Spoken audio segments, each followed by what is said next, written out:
Hey, thanks so much for joining us again for Summer Break with Mission Advancement. We're here in our 4th episode of the Elements of Successful Fundraising. We're going to talk about the plan. So I'm here with Angel De Leon and Tim Connor. Thanks for being here, guys.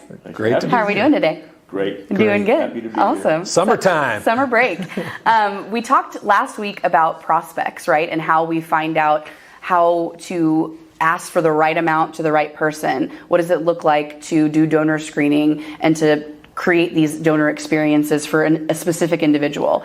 And before that, we talked about leadership and we talked about the story. Well, now we need to tie it all together, right? What's the plan? How do we do it? So kind of just like start with that, planning. It's kind of crazy. How do you plan for things, and what is your kind of thought of planning and taking these 3 elements and putting it into action? Well, if you think of the plan just in isolation, you can really get lost in that. But if you look at it in the context of the other 3, so your story, telling your story really well at the right time is important, but also who's telling that story, and that's the episode on leadership and the important piece of that. So telling your story by the right people, to the right people, at the right time. And then a plan that really captures their imagination and compels them to want to do something that's exceptional. Yeah. Angel, that makes me think about, have you Googled lately promposals? Have you seen any of those? Can't say that I have. Oh man, those are fun to watch. But how much, I take myself back to those teenage years. It was a little simpler back then. You could literally not do much planning and just ask, right? And you may or may not have gotten a yes. Yeah. Now there's such an elaborate process to go through, hoping that at the end of that, she's going to say yes to you. But you really have to stage. You got to get your friends involved. You got to really act out this elaborate scheme involving signs and parents. And I mean, what in the world is the world coming to? But you really, if you try to do that now without a plan, it's probably going to fail. Right. Like those are turning into kind of a mini marriage proposal where you guys have heard us talk about correlating asking for a large gift to proposing marriage. And you want to have all those things because you want that yes. Yeah. You wouldn't have the parents, the friends, the band waiting in the other room if you didn't know. The photographer hiding in the bushes. If you didn't know you were getting a yes, then why are you doing it? If you even for a moment think you might be getting a no, right? So planning is really huge. And so when we think of all the elements of successful fundraising and putting it all together, like you mentioned, Angel, the right time, the right person, asking for the right amount, right, at the right time, what does it look like for real intentional cultivation for donors if you don't know the plan yet with that specific person? So what does cultivation look like that's intentional? Well, part of coming up with the right plan is really understanding who this is, who the donor is. And we always talk about donor-centric versus institution-centric fundraising. It's easy to default to the institution raising because we can talk about that really, really well, and that's for most fundraisers, that's their daily life. The hard work of it is really getting to know the donor. And so, Lacey, I think a lot of the answer to the question is what do we have to do to understand what pushes this donor's buttons in a real way, in a legitimate way, so that response from them is one that is genuine and sincere and not compelled. It doesn't feel forced. It doesn't feel like they're checking a box to get rid of you as a fundraiser. They're doing it because you appealed to something that already matters to them, and you showed them something significant that they can help. You know, Angel, it's interesting. I was working with a client the other day, and we were talking about an individual that they told me they knew very, very well. And they said, we don't have to really do a lot of planning in that. We know them really well. So I followed that trail for a little while and said, all right, start telling me a little bit about what you do know about them. And their entire conversation was about the husband. And when I asked a question that said, well, how is the wife going to feel in this conversation? So then we started tracking down, well, what are the wife's passions? What is her influence in this decision? All of a sudden, it changed the entire course of what we were going to do, the plan, and how we were going to do it, because we had another person involved in that scenario, and we started realizing we didn't know enough. And we had to take some time for more discovery to fully understand what that relationship looked like and how they would face any proposal that we would make to them together. Yeah. When we do, donor planning, and we really want to be as creative as possible to have a great experience, like we've talked about, but we need to know all the people that are involved. Yeah. And if we don't think of that, or we don't think of their family, maybe there's a grandparent combo as well in that. Yep. Or I had a client once where there was 3 generations of donors that gave to this one organization, and they said, well, we got to include all of them, because great grandma may not really be a part of all of it, but she started this thing, right? So when we think of how we're going to ask someone eventually, right? The timeline might be different for each person. So talk to me a little about how do you understand, and how do you tell a client, this might take a lot longer than you might think, or it might be quicker? That's not true, Lacey. It's literally just take people to lunch and ask them for money. That's all it is. If it was that simple, we wouldn't be doing these videos, right? Yeah. So talk a little bit about timeline and how we figure out what the timing is. Because like you said, Angel, it has to be the right time. Yeah. It does, and it has a lot to do with who the donor is and how well you know the donor.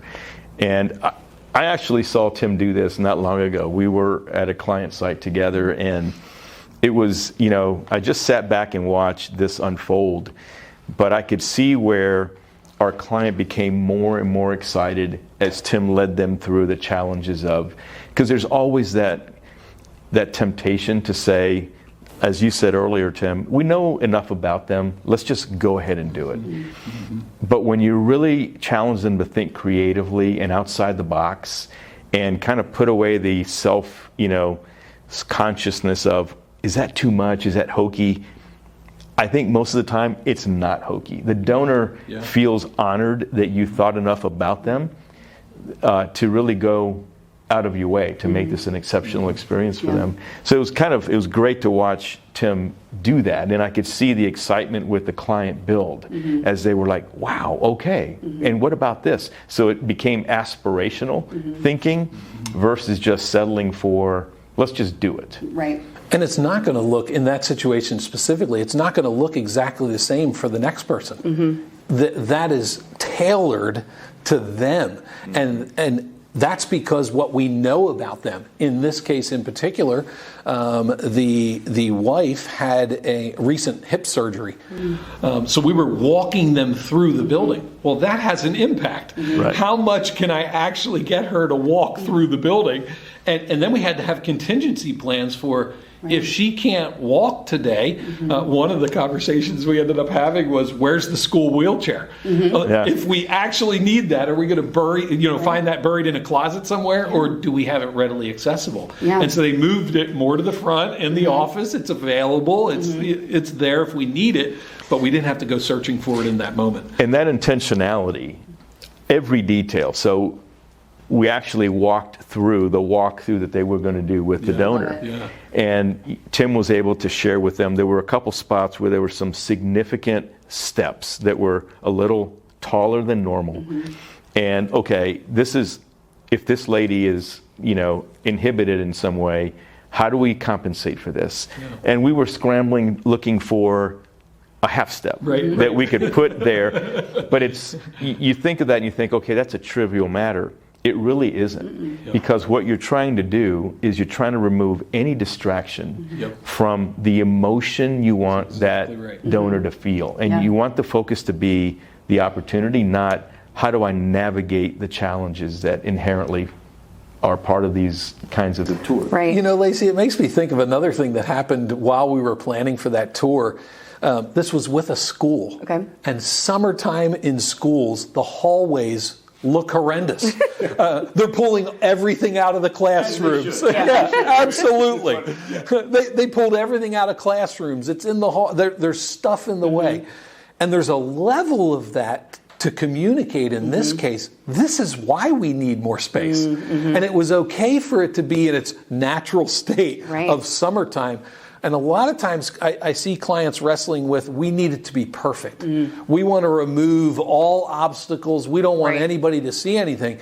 And I often encourage people in that moment to bring the donor into the problem. Let them actually physically sit in the space, feel what the problem is. Maybe that's even coming to classes in the middle of a junior high, passing period, which nobody wants to be in.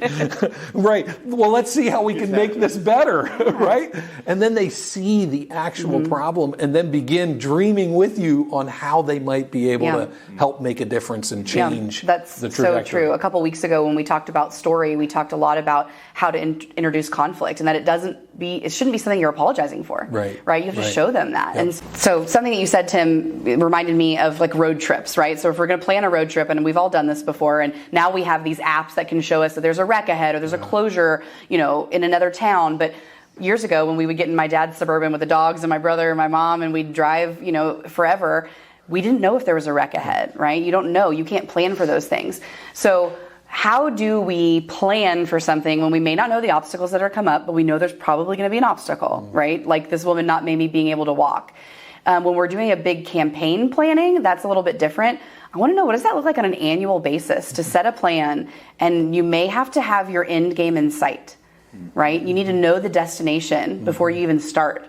So talk to me a little bit about that on an annual basis in comparison to a campaign planning.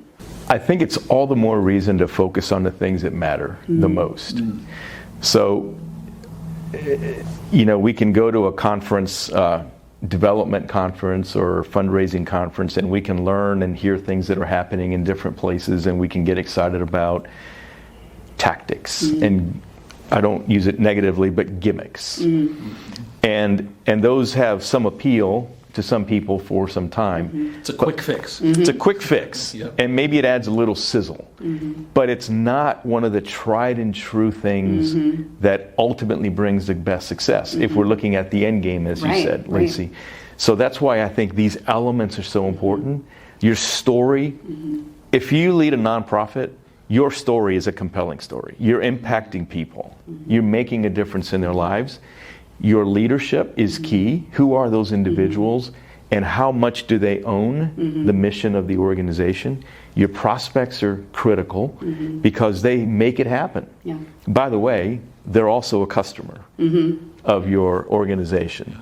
And then your plan. And so focusing on the things that matter most, I think allows you to navigate some of the challenges that may come up on occasion. Because those are the consistent things that always work. You can nuance them, as you should, but they consistently work. Angel, it makes me think you see so many organizations that put so much value into an annual event where maybe it's even at the end of their fiscal year or close to the end. You're left, if that doesn't go like you thought it was going to go, you're left with zero time to adjust that plan because you've put all your hopes and dreams into that right at the end, right before you get to the destination. How many organizations had to pivot drastically because their event no longer was. And how many organizations, especially that we were working with and encouraging to continue to talk to people, shifted it to, let's go have a conversation with individuals, which is really at the core and at the basis of what we're trying to talk about here. And they saw great success at it. Some people had record event activities, transformed because they were talking to individuals in a new way. Then COVID ends, and sometimes we come right back to, well, this is the way we did it before COVID. Let's get right back to that. And we miss the gem that was in there of the relational impact. Great point. And thinking of doing that on an annual basis, I know when I used to be director of annual giving years ago at a school, it was, it's the same thing again. Are we copy and pasting the plan for the next year and just changing the dates? Well, no, you don't want to do that. It's easy to get into that rut because, you've got this in the spring, this in the fall, and here's what you do. So talk to me a little bit about what it looks like to identify the things like, Angel, you were kind of talking about what we kind of call the core elements, right? So what's core and then what's not core. And I don't want to offend people, but we're going to talk about some things that we may not like too much, because I want to throw a couple words at you. Giving days. Oh. Yeah. Direct mail. Social media. Like, are those things core? Or let's talk about that. Yeah. So a lot of times when I think about those activities, the giving days and things like that, I really consider them to be distractions. I would not put them in the core activity category. To me, the core activity work of any development office is relating with individuals, growing that relationship and understanding who and what they're passionate about as donors, and what your organization is doing to meet that need. And to be able to find that space where they come together, that's the sweet spot. The other things can tend to feel, maybe it's even from a historical perspective, we've always done this. We have to do this. I'm working with an organization right now asking the question, why? And they realized in the moment, their first reaction was, well, that's what we did last year. And they didn't even finish the statement because they realized, okay, that's not a good answer. All right, we got to come up with something else. Right. And they realized in that process, the development office probably isn't the place for that thing. If we want to continue to do it, it's not about the development office owning that. Maybe another part of the organization, maybe some volunteers come in and run that, so that it's not distracting the development professionals from doing the work. The core work. The core work. Yeah, the core. You know, when we talk about core, strengthening your core, if it's we're talking about an exercise, or if you're building something, a structure, it's got to have a solid foundation or a core.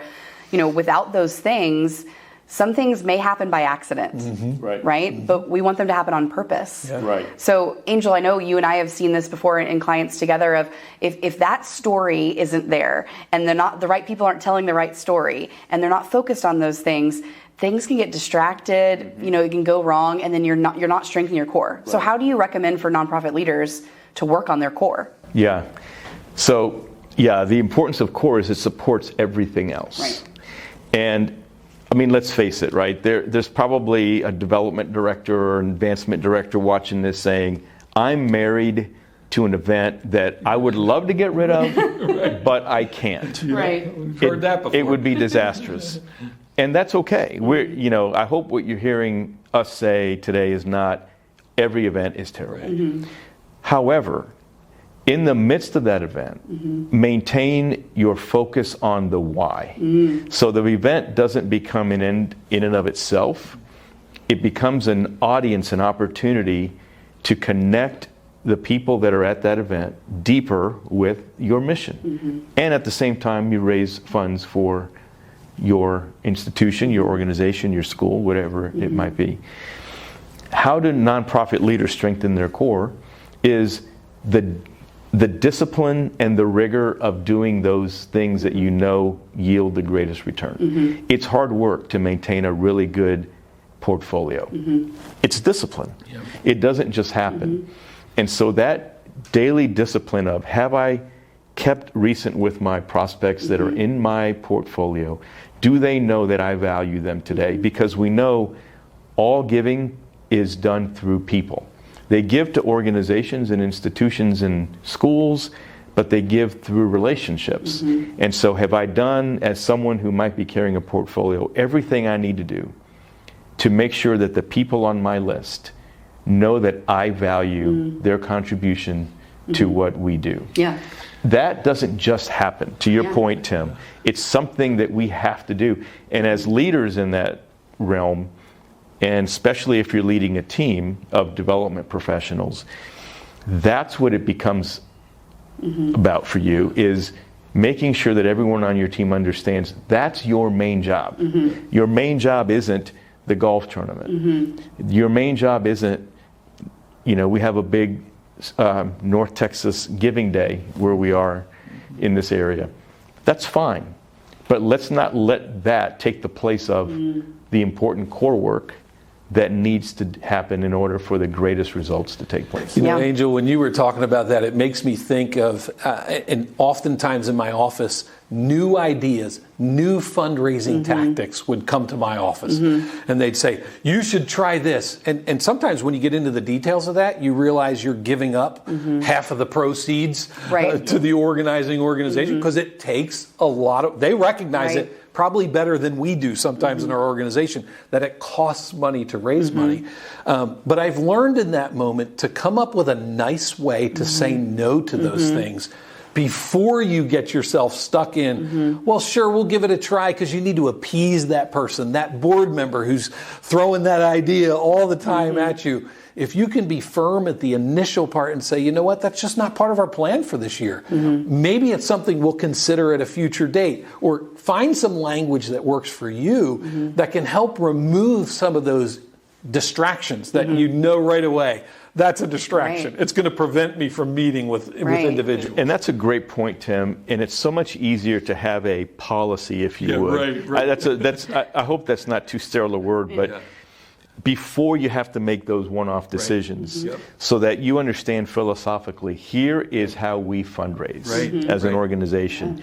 And these are the things that would never fall into the yes category, because they don't philosophically align with our effort to want to build the core. What's that? Relationships.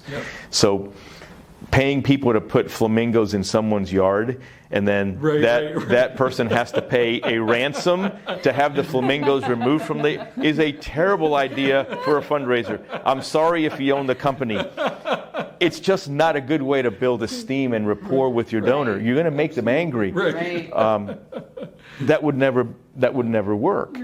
But the things that do are the things that are timeless. It's just, what do people want? They want to know they're making a difference, and they'll do exceptional things if they know that they're honored and respected in that process. That's so true. You know, where we spend our time, you know, we've talked last summer a couple different times about doing a time audit. Remember we talked about that last year, of how do we spend our time? Are we putting too much our eggs in the basket of something that's not going to have a high return? And it may be harder to do some of these other things, but if we're going to take all of the how, the why, the when, the where that we learned this whole journey of story, leadership, prospects, and we're putting it together as this plan right now, and we don't take into account where we're spending our time, we could spend our time doing crazy things, right? So let's talk a little bit about that, of if we're going to really say, here's our plan, and here's how and when we're going to tell the story to, say, a really key prospect. And we know that we could send them an email. We know that we could probably send them a form letter. But why is it so important to keep going, so that you're taking those, you know, the steps you've taken to get here, and honor those steps? Talk about that. What does that end game look like of the actual, now we're talking about the solicitation. Before we were talking a lot about the cultivation and preparing those things. What does that look like? Well, I think sometimes the intentionality and customization that you put into that event, and if you think about it from an event perspective, it means an awful lot to the donor. It's communicating to the donor. If I just slap down a piece of paper that's been stapled in the top right-hand corner, anybody can do that. But if I take the time to go to, you know, the local print shop, and I get them, talk to me about bindings, talk to me about paperweight, all of that is communicating in a way that communicates to the donor, whoa, this is personalized. They've done a lot for me. Why would this organization even do that? And the feeling they're immediately getting, even before you get to the moment where you're actually asking them for their support, they're going, this feels incredible. I feel special. I'm honored that you're even engaging in this conversation with me. Yeah, wowing them is the key. And wowing them doesn't mean that it has to be something that's over the top. It just means you're communicating, we planned to speak with you about something that's really important. So matching the importance of the opportunity to the importance of the response that we want from them is so key. So if it's something exceptional that we're asking them to consider, then we ought to make an exceptional effort to really stress how important this opportunity is to us. And that's, again, You know, we talk a lot about hope is not a strategy. Yep. You don't get there just by having, hey, can I have a cup of coffee with you? That might be enough for some. It's probably not enough if you want to communicate to someone, you know, when they walk away, then they go, my goodness. Right. That cup of coffee. That was incredible. It may be the first step of many different meetings that you have, right? And so when we think of how we're going to plan out to get to that end game of what's the resolution, right? Getting them to say yes to a gift, getting them to make what we call a quality decision, is we have to invoke that emotion, show that we care, let them see the urgency and the compelling nature of your need. And that sometimes takes more than one meeting, right? I do want us to go into a little bit of how this might happen and a little bit differently if we're in a capital campaign, okay? So we talked kind of a little bit about campaign a little bit, but annual as well. If you're in a campaign and you're doing a campaign plan, what is different when we're talking about urgency and compelling need and timing, and what would leaders need to know about what that takes? Typically in a campaign, it's an extraordinary amount of money. And by definition, you know, a campaign would be an extraordinary effort for a fixed amount of time for a specific project. And so it implies that there's a heavy lift. And I think that part of that plan is just the vulnerability of communicating that to a prospect and donor to say, this is a big lift for us. And there aren't many people that we can have this conversation with. You know, rather than approaching it from a standpoint of, we've got this all figured out, there has to be a good plan. It has to make sense. But to just be honest and say, this is a big deal for us. Right, it's above and beyond. That's right. This is above our annual fundraising, and it's for an important, so the urgency has to be there, but help them feel like they can advance the needle. Well, you made me think that one of the things that I like to see happen in a capital campaign is that you're bringing some of those top donors into the conversation early. I've seen so many organizations that draw up the plans independently by themselves and say, this is what we want to do, what do you think? And they think raising money is just showing them what they want to do. And the donor may be sitting there and all of a sudden in that conversation is thinking, well, did you think about this? What about this? What about this? And if you involve the donor in that journey with you, then all along the way, their excitement is building to the point where now we're ready to ask you, because actually some donors will even say to you, when do you need my help? Are you ready for me to jump in yet? And then you know. What's the famous line you always say, Lacey? Let the campaign come to them naturally. Right. Yes, absolutely. You want it to be part of the process, and you want them to feel like they're part of the plan. But to do that, you have to kind of plan the plan, right? So back end, we're working on the plan, and then we know someone's going to want to be a part of it. Letting them in to, help you look at your case, having them be a part of it, right? So they don't just see it for the first time on a piece of paper and they're shocked or they're scared, right? We want them to come to it naturally. We want them to feel like they were asked in a very intentional way, because if we want a quality decision, we need to have a quality level ask, right? And that takes time and planning. So I'm so glad that we got to talk about this today, and we could talk about this for another 30 minutes probably, but I think to kind of tie a bow around this of what are the elements of successful fundraising, and we could change that word fundraising with specifically campaign. We could say a successful event, successful, anything, right, of anything that has to do with development. If we have the right story, and we've worked on figuring out what the story is, and we're telling the story in the right way to the right person, and the right person's telling that story, then all the pieces come together naturally. So I want you guys to kind of give a little summation sentence of your thoughts on this, of how a plan comes together takes time, but what is the most important part, in your opinion, of planning that our viewers can take away with, of what does that look like? Oh, well, I immediately go to the patience that it takes. When I first got into development, I literally thought that it was take people to lunch and ask them for money. And as I was doing that, I was getting money. I was kind of happy about it.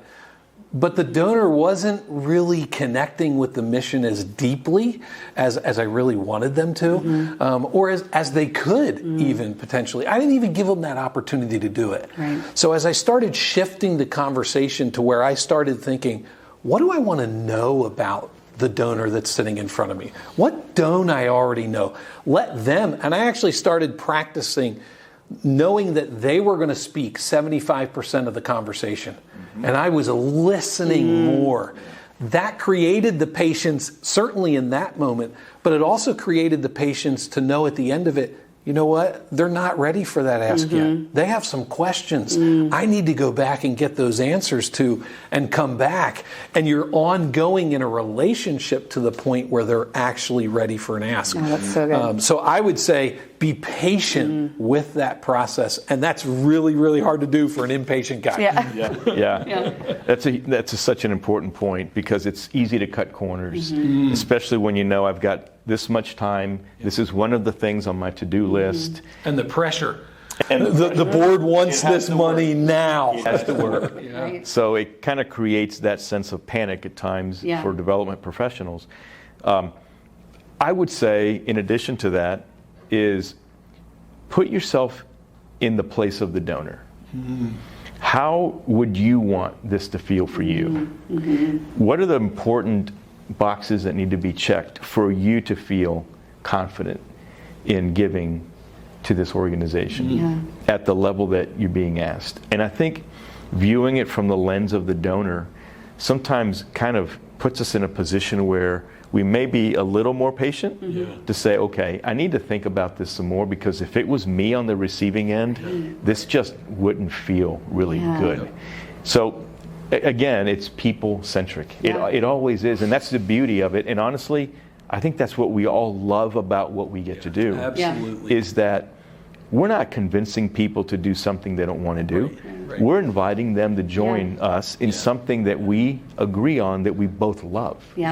So how do we make it exceptional? Oh, that's so beautiful. That's great. You know, and we talk about planning in the sense of it takes a lot of time and we have to have it all right, but you want to have that band waiting in the next room. You want to have the champagne. You want to have the promposal moment where you're saying, I did everything right, and I knew I was going to get a yes, or I wouldn't have asked, right? And so all of these things together of figuring out what are the elements that make this work, what is core, what should you focus on, it's always going to go back to the relationship and get back to, if I was in the donor's shoes, what would I want them to do for me? So Tim, Angel, thank you guys so much for joining us today, and thank you guys for watching Summer Break with Mission Advancement. We always want you to come visit us on our website at missionadvancement.com and check out our resource hub, where we've got tons of other videos and webinars that go into topics such as planning, such as campaigns or development council. We want to hear from you if you have more questions. Thanks for your time. Have a great summer. Yes. Bye, guys. Thank you. I hope you've enjoyed all the episodes of our Summer Break series, Summer School Edition. Remember to submit questions to our website at missionadvancement.com/summer break. And all the episodes can also be found on the resource hub of our website. So please go there, review, share with your colleagues. We'd love for you to feedback on our content, let us know what you liked, and share them with others who may benefit. It's been a great summer. We're excited to bring you new content and information this fall, but grateful that you've tuned in and look forward to seeing you again soon.